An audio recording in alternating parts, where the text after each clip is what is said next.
Hola, saludos, bienvenidos a la tercera clase de religión para terceros y cuartos medios.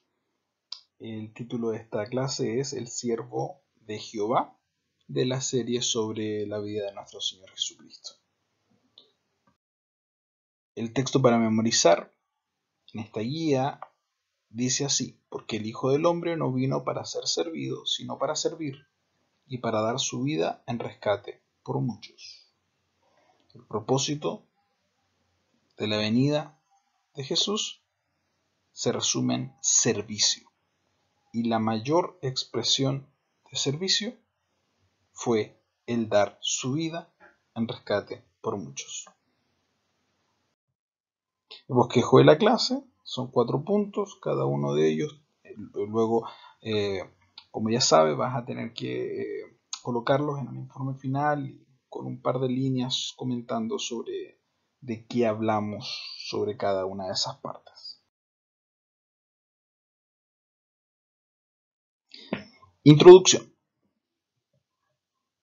Cuando los primeros misioneros cristianos llegaron a Japón, un joven japonés quiso aprender el idioma inglés y los misioneros le dieron el Evangelio según San Juan para que lo pudiese traducir a su propio idioma.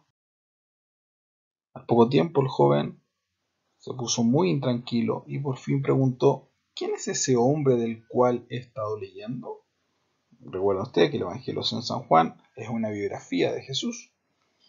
¿Quién es Jesús? Ustedes dicen que es un hombre, pero él tiene que ser Dios. Esa fue la conclusión a la que llegó este joven, que nunca había escuchado de Jesús, pero que al leer el relato y por lo que hablaba acerca de Cristo y lo que él mismo decía de sí mismo, entonces llegó a la conclusión de que tenía que ser Dios. Él es Dios. Jesús es Dios. Tomó la forma de siervo, ofreciendo su vida en rescate por nuestros pecados. Gracias a su humillación, los que lo aceptan son hechos reyes y sacerdotes para Dios. Punto 1. Lo que dice la Biblia acerca de Cristo. Punto 1. Su preexistencia. Cuando Cristo oró por sus discípulos, pidió en Juan 17:5: ahora pues, Padre, glorifícame tú al lado tuyo con aquella gloria que tuve antes de que el mundo fuese. Jesús, orando al Padre, haciendo referencia a su preexistencia, incluso al evento mismo de la creación de este mundo. Glorifícame a tu lado con aquella gloria que tuve antes de que el mundo fuese. Referente a su humanidad, Jesús tuvo un principio: su nacimiento, de su madre, María, pero como Dios ha existido desde siempre, desde la eternidad. Isaías 9:6 dice: un niño nos he nacido, un hijo nos ha sido dado. Jesús, desde su humanidad, tiene un inicio, pero como Dios es eterno. Vamos a ir viendo esto con claridad, pero Gálatas 4:4 nos habla acerca de que Dios envió a su Hijo, nacido de mujer. Cristo mismo declaró su preexistencia en Juan 8:58 cuando dice: de cierto os digo que antes que Abraham fuese, yo soy. Entonces tenemos una unión de lo humano y lo divino.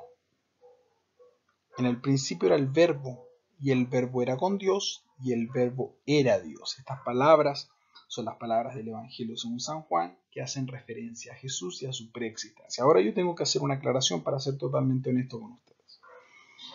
Hay algunos de ustedes que quizás profese la religión Testigo de Jehová, y los Testigos de Jehová se diferencian del resto de los cristianos en este aspecto principalmente, en el hecho de que para los Testigos de Jehová la preexistencia de Cristo no es igual a la eternidad, puesto que sí consideran que Jesús tiene un inicio, más allá de Belén con María en el nacimiento, sino que tiene un inicio como hijo de Dios.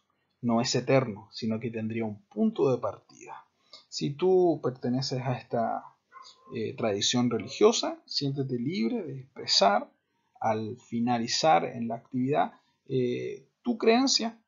No vas a ser evaluado en base a una creencia religiosa específica, sino a lo que tú puedas responder a las preguntas. Así que no te preocupes. La gran mayoría del resto de la cristiandad acepta la preexistencia de Dios Hijo mucho más atrás, en la eternidad antes de Belén. Su encarnación. La encarnación hace referencia al momento en que Dios, Hijo, se hace carne. Juan 1.14 dice, y aquel verbo que existía desde el principio, vimos en el versículo anterior, fue hecho carne y habitó entre nosotros. Este verbo que ya existía desde antes porque era Dios y estaba con Dios, ahora se hizo carne. Este hacerse carne es una referencia al nacimiento de Jesús en Belén, de la Virgen María, y este concepto se conoce como el concepto de la encarnación. Dios toma una nueva naturaleza, sin dejar su naturaleza divina, sin dejar su deidad, toma una naturaleza humana en la persona de Jesucristo. Se unió la naturaleza divina y la naturaleza humana. Él era Dios y al mismo tiempo se hizo hombre. Era hombre. Esto significa que era verdaderamente Dios y verdaderamente hombre. 100% Dios, 100% hombre. No tenemos una mitad y mitad. No es un semidios o semi-hombre, sino que en la persona de Jesucristo se ve a un ser humano, 100% ser humano, pero también se ve a la deidad 100% Dios. Durante su vida terrenal, manifestó ambas naturalezas, pero sin aprovechar sus recursos divinos para poder cumplir con sus necesidades humanas. No se aprovechó del ser Dios para poder hacerse más fácil la vida como hombre. Tampoco dejó que su humanidad pusiera límite a su deidad. Por voluntad propia, Dios se humilló y tomó la forma de un siervo, haciéndose semejante a los hombres. Este es el profundo significado del milagro de la encarnación. 3. Dios hombre. Al estudiar la vida de Jesús podemos notar la combinación de naturalezas. Sintió cansancio y a la vez ofrece descanso al que está cansado. Él es el pan de vida, pero al mismo tiempo tuvo hambre. Es el agua de vida, pero tuvo sed. Como hombre fue tentado, pero como Dios no podía ser tentado. Vemos a lo largo de los evangelios esas dos naturalezas en combinación. 4. Vino para servir. Desde el pesebre hasta la cruz, la vida de nuestro Señor Jesús fue de servicio desinteresado a favor de la humanidad. Caminó largas horas por las polvorientas sendas de Judea y Galilea, pasó noches enteras en los montes orando a su Padre, se abstuvo muchas veces de la comida y del descanso por atender las necesidades de la gente y soportó las constantes burlas y acechanzas de hombres. Todo lo hizo por amor, dejándonos el ejemplo. Juan 13:15 dice, porque ejemplo os he dado, para que como yo os he hecho, vosotros también hagáis. Esto lo dijo Jesús en el contexto de cuando estaba lavando los pies de sus discípulos y ellos no les parecía que Jesús hiciera ese trabajo de humillarse como un siervo, y él les dice, así como yo he hecho, ustedes también tienen que hacerlo. El Hijo de Dios no vino para ser servido, vino para servir. Nos enseñó que si alguien desea hacerse grande, debe ser el siervo de los demás. Una de las grandes enseñanzas de Jesús que hoy en día tiene más sentido que nunca tiene que ver precisamente con el servicio. El servicio se trata de dar y no de recibir. Se trata de entregar y de entregarse a uno mismo por otros. Y esto en ningún caso te hace menos. Según lo que Cristo enseña, eso es lo que te hace realmente grande. El más grande en el reino de los cielos, en palabras de Jesús, es aquel que sirve a sus hermanos. Conclusión. La vida terrenal del siervo de Jehová es una paradoja. Como el pan de vida, comenzó su ministerio sufriendo hambre. Como el agua de vida, terminó su ministerio padeciendo sed en la cruz. Él es nuestro descanso, pero muchas veces Él se sintió cansado. Jesús en un momento dijo: venid a mí todos los que estáis trabajados y cansados, cargados, yo os haré descansar. Y en otra ocasión estaba tan cansado que entró en la barca y se quedó dormido en medio de la tormenta. Él es quien seca nuestras lágrimas. Pero cuando iba entrando a Jerusalén, en aquel domingo de Ramos, antes de morir, lloró y derramó lágrimas por la ciudad. El universo es todo suyo, pero durante su estadía aquí en la tierra con los hombres, no tenía un lugar ni siquiera donde reclinar su cabeza. El cielo, pero no fue bien recibido aquí en la tierra.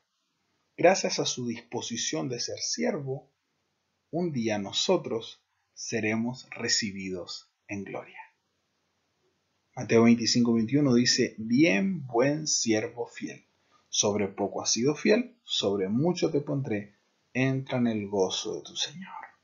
Si aprendemos a ser siervos, a seguir sus pisadas y a entender que la felicidad en la vida no se trata de lo que tengo, sino de lo que soy capaz de dar, y a entregar nuestros dones, talentos y capacidades en servicio por los demás, principalmente por aquellos que nunca nos podrán devolver nuestro esfuerzo, ni pagar, ni retribuir a aquellos que más lo necesitan, entonces estaremos imitando a nuestro Señor Jesús.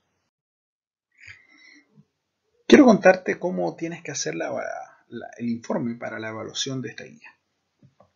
En una hoja en tu cuaderno de religión sigue el siguiente modelo que te voy a mostrar, luego le tomas una foto y se la envías a tu profesor. No te olvides colocar en el asunto del correo el número de la guía y tu curso. Imaginemos que ahí tenemos la hoja de tu cuaderno, colocas la actividad, guía número 3, tu nombre, curso, fecha, título de la guía, en este caso sería el siervo de Jehová, luego texto para memorizar, lo escribes allí, el que corresponde a esta guía, el bosquejo, los 4 puntos de acuerdo a esta guía, y debajo de cada uno de los subtítulos, 1 o 2 líneas simples colocando de qué se trataba o qué entendiste o alguna reflexión personal sobre cada uno de esos puntos. Finalmente, la actividad de aprendizaje, que de acuerdo a esta guía son algunas preguntas que debes responder. Le tomas una foto a esta hoja, lo mandas por correo electrónico y tienes asegurado un 7 para tu promedio final en religión. Espero que estés muy bien.